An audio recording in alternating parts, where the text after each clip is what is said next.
Hello, I am President Barack Obama.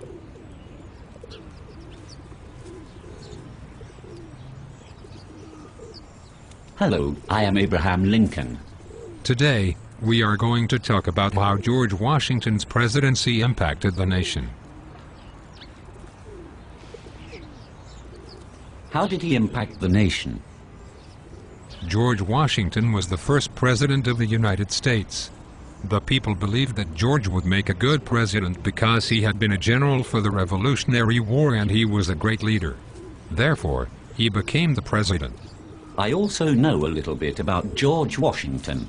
On April 6, 1789, George was unanimously elected president by the Electoral College. Washington impacted the nation by supporting the idea of a national bank, moving the capital city, setting precedents, and keeping the country safe by keeping them neutral. In February 1791, Congress chartered the Bank of the U.S. However, it was only chartered for 20 years. After the 20 years, the bank charter was cancelled.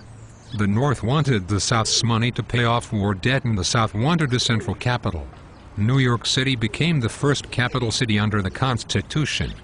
But, in July 1790, a plan was approved between Madison, Jefferson, and Hamilton to move the capital along the Potomac River. The new capital was Washington, D.C. Instead of Washington, D.C. becoming a state, it became a district. During his time as president, Washington set many precedents. He was a good leader and an intelligent man when it came to the nation. George Washington kept the new nation safe by keeping them neutral during the French Revolution. The French were inspired by the Americans to break free of their government. George Washington stated his personal view in the Neutrality Proclamation. The idea of the proclamation was that the United States wouldn't take sides in the war between the French and British. George believed that this was the safest way. Between 1793 and 1795, the French, British, and Spain threatened the United States' neutrality. Washington handled the threats by creating treaties.